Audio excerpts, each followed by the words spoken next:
अस्सलाम वालेकुम। सियासतदानों के करप्शन के किस्से तो आपने बहुत सुने होंगे, लेकिन आज मैं आपको जनरल बाजवा की करप्शन की दास्तान बताने जा रहा हूँ। और आप हिल के रह जाएंगे कि कैसे वो ख़ानदान जनरल बाजवा का जो आर्मी चीफ बनने से पहले सिर्फ 3 करोड़ के असासे रखते थे और आर्मी चीफ बनने के बाद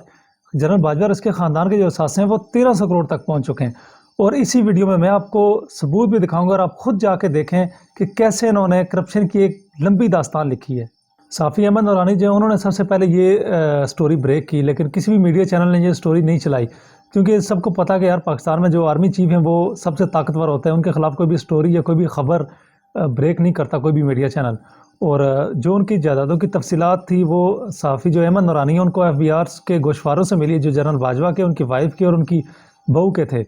और फिर उन्होंने जो है वो स्टोरी अपने ट्विटर अकाउंट में पोस्ट कर दी। और इसकी जो तस्दीक है वो कल वज़ीर ख़ज़ाना इसहाक़ डार ने कर दी। उन्होंने एक प्रेस कॉन्फ्रेंस की और प्रेस कॉन्फ्रेंस में उन्होंने कहा, जी ये जो जायदादों की तफसीलात हैं जनरल बाजवा की और उनकी ख़ानदान की, ये कहाँ से लीक हुई हैं, FBI में किस अफसर ने ये लीक की हैं, हम तहक़ीक़ात कर रहे हैं और हम तहक़ीक़ात करने के बाद उसको सज़ा भी देंगे। इसका मतलब है कि ये ओरिजिनल डॉक्यूमेंट्स हैं और जो जायदादों की तफसीलात हैं ये भी ओरिजिनल हैं। जनरल बाजवा के आर्मी चीफ बनने के फ़ौरन बाद से जनरल बाजवा की जो एहलियाँ हैं उनके जायदादें जो है वो आसमान को छूने लगी। इस्लामाबाद के गुलबर्ग में 2 बड़े फार्म हाउस उनके नाम हुए, उसके अलावा DHA में कमर्शियल प्लाजा उनके नाम हुए और न जाने कितनी जायदादें उनके नाम हुई, जिसका रिकॉर्ड मैं आपको इसी वीडियो में दूंगा। 2019 में जनरल बाजवा के ख़ानदान ने दुबई में बहुत सारी प्रॉपर्टीज़ ख़रीदी और इनकी एहलिया के अकाउंट में जो है उस दौरान जो है $5 लाख भी मौजूद थे।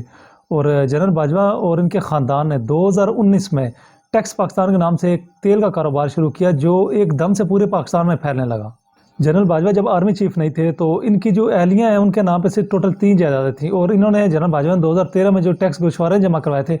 उसमें इन्होंने 3 जायदादें डिक्लेयर की थी अपनी एहलिया के नाम पे। सबसे पहले जो है वो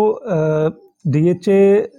लाहौर DHA फ़ेज़ 8 में जो है वो एक कमर्शियल प्लाट था जिसकी मालियत इनके बकौल 30 लाख रुपये थी, जो मार्केट वैल्यू से काफ़ी कम बताई गई है।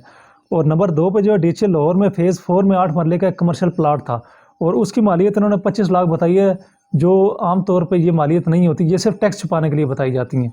और नंबर 3 पे इस्लामाबाद DHA में 1 कनाल का प्लाट जिसकी मालियत इन्होंने 15 लाख रुपये FBI में ज़ाहिर की, जो सरासर मार्केट की वैल्यू से बहुत कम बताई गई थी। यहाँ मैं आपको एक और बात बताता चलूँ कि 2017 में आर्मी चीफ बनने के 1 साल बाद जनरल बाजवा ने वो टैक्स गोशवारे जो इन्होंने अपनी एहलिया के नाम पे 2013 में 3 जायदादें डिक्लेयर की थी, उन टैक्स गोशवारों को रिवाइज़ करवाया और उनको दुरुस्त करके उनमें एक और जायदाद शामिल करके फिर जमा करवाया। और क्लैरिफिकेशन उन्होंने ये दिया FBI में कि मैं 2013 में ये मैंने प्लाट ख़रीदा हुआ था,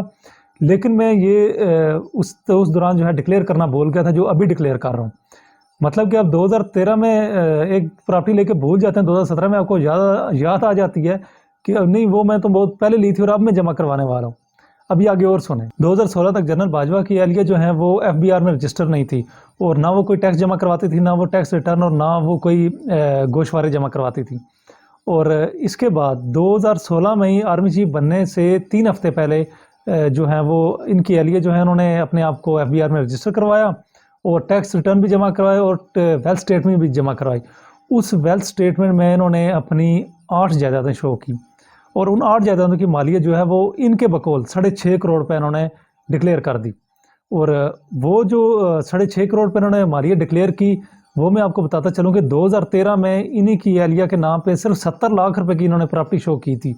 और मतलब कि 3 साल के अरसे में ही वो 70 लाख की प्रॉपर्टी आप 650 करोड़ रुपये आपने बना लिया। और वो भी ये जो इन्होंने प्रॉपर्टी शो की है ये इनकी वैल्यू उन्होंने बहुत कम लगाई, हालांकि इसकी वैल्यू इस टाइम मार्केट में बहुत ज़्यादा है। यहाँ पे मैं एक और बात आपको बताता चलूँ कि 2013 में तो जनरल बाजवा ने अपनी एहलिया की जो 3 जायदादें थी उनको 70 लाख रुपए शो किया था, लेकिन 2016 में जब इनकी एहलिया ने अपने आप को रजिस्टर करवाया FBI में तो अपनी जो वेल्थ स्टेटमेंट है वो बिल्कुल ज़ीरो डिक्लेयर की। और बिल्कुल ज़ीरो डिक्लेयर करने के बाद उसी साल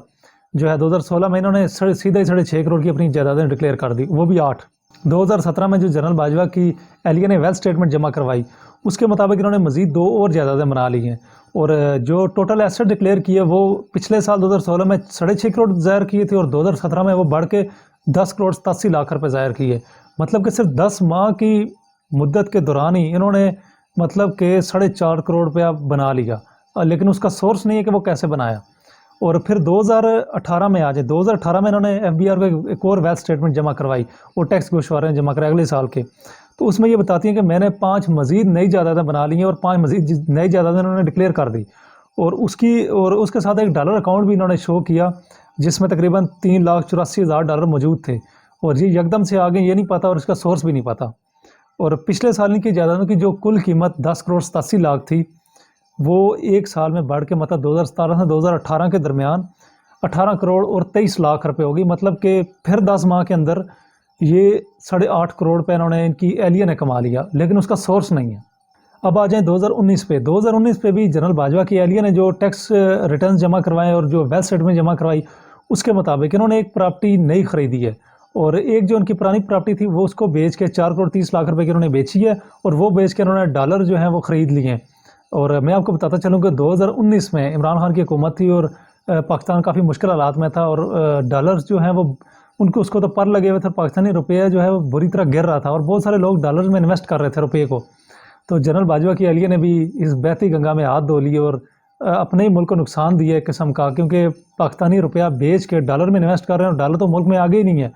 और मुल्क की जो इकानमी है बुरी तरह मुतासर हो रही थी। और उनकी एलिया ने भी ऐसे किया है, 4 करोड़ 30 लाख रुपए जो है वो उन्होंने डॉलर ख़रीद कर रख लिए। और 2019 में जो है इनकी जो प्रॉपर्टी इन्होंने 2018 में डिक्लेयर की थी FBR में कि 18 करोड़ 87 लाख की है, उसका जो कुल एसेट्स अभी बन गए वो 22 करोड़ से ज़्यादा हो चुके थे 2019 में। मतलब फिर 10 माह की मुद्दत में 4 करोड़ का मज़ीद इनकी दौलत में इजाफा हुआ। अब 2020 का मैं आपको बताता हूँ। 2020 में भी इन्होंने 2018 की तरह एक लंबा छक्का मारा,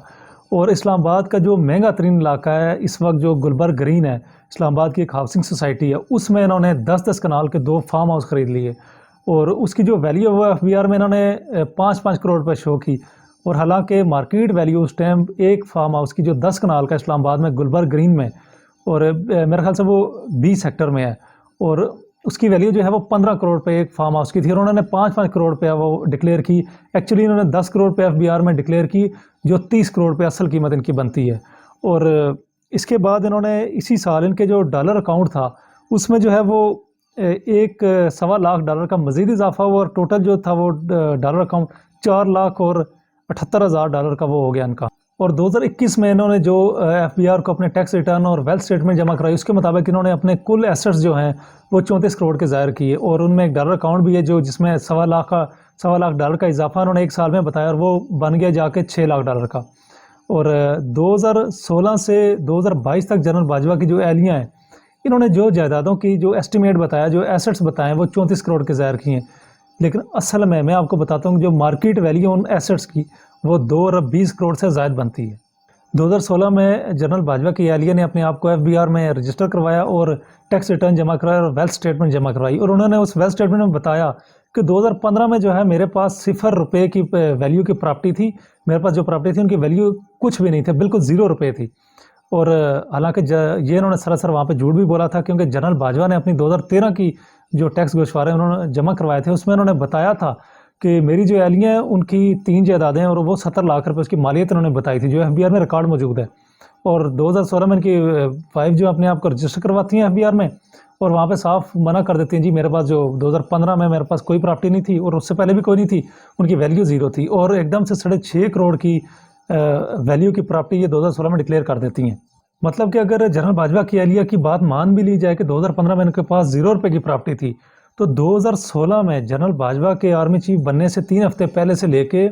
2021 तक, क्योंकि हमारे पास तो 2021 तक की तफसीलात हैं, 2022 की नहीं है, 2021 तक, 2016 से 2021 तक 5 साल बनते हैं। इन 5 साल के दौरान जनरल बाजवा आर्मी चीफ रहे, और इस दौरान जनरल बाजवा की जो वाइफ की जो प्रॉपर्टी है वो 2015 में अगर ज़ीरो मानी जाए तो 2021 में वो 2 अरब 20 करोड़ रुपए कैसे बन गई, उसका सोर्स ऑफ इनकम क्या है, जो मेरे ख्याल से इनसे अगर जवाब मांगा जाए तो ये शायद ना दे सकें। और ये तो वो प्रॉपर्टीज़ हैं जो उन्होंने पाकिस्तान में बताई हैं, कम वैल्यू लगा के जो उन्होंने बताई हैं, और जो इनकी प्रॉपर्टीज़ बैरून मुल्क की हैं उनकी तफसीलात तो अभी तक किसी के पास है ही नहीं, लेकिन सबको पता है कि इन्होंने बायर परचेजिंग की है, उनकी बहुत सारी प्रॉपर्टीज़ बायर भी हैं। इनके जो पार्टनर हैं हमीद, जो साबर हमीद हैं लाहौर के, छोटे से बिजनेसमैन थे, वो भी अरबपति बन गए। उनकी वीडियो में मैं आपको दूसरे पार्ट में बताऊँगा। और वो उन्होंने भी बैरून मुल्क बहुत सारी जायदादें ख़रीदी हैं, और जनरल बाजवा के ख़ानदान ने भी बहुत सारी जो है वो जायदादें ख़रीदी हैं। इनकी बेटे की और उनकी बेटी की अभी तक जो जायदादों की तफसीलात हैं वो किसी को नहीं पता। जनरल बाजवा का ख़ुद और इनकी बेटियों और बेटों का जो जायदादों का रिकॉर्ड है वो तो लीक नहीं हो सका, लेकिन जिस दिन वो लीक हुआ मैं आपको बताता हूँ कि आप नवाज शरीफ जरदारी की करप्शन को भूल जाएंगे। इस वीडियो के पार्ट 2 में मैं आपको जनरल बाजवा की जो बहू है उनकी करप्शन की लंबी दास्तान बताऊंगा। उन्होंने तो जनरल बाजवा की एहलिया और जनरल बाजवा और उनके ख़ानदान को भी पीछे छोड़ दिया करप्शन में, क्योंकि जनरल बाजवा की जब वो बहू नहीं थी तो वो एक मिडिल क्लास थी, आम से बिजनेसमैन के घर की वो एक लड़की थी। लेकिन जब वो उनकी बहू बनी और बहू बनने से चंद रोज़ पहले और बहू बनने के बाद करोड़ों अरबों रुपए की जायदादें उनके नाम हुई हैं, जिसका रिकॉर्ड मौजूद है। वो रिकॉर्ड मैं आपको अगली वीडियो में भी बताऊंगा और दूंगा भी, और उस वीडियो में मैं आपको पूरी डिटेल भी बताऊंगा।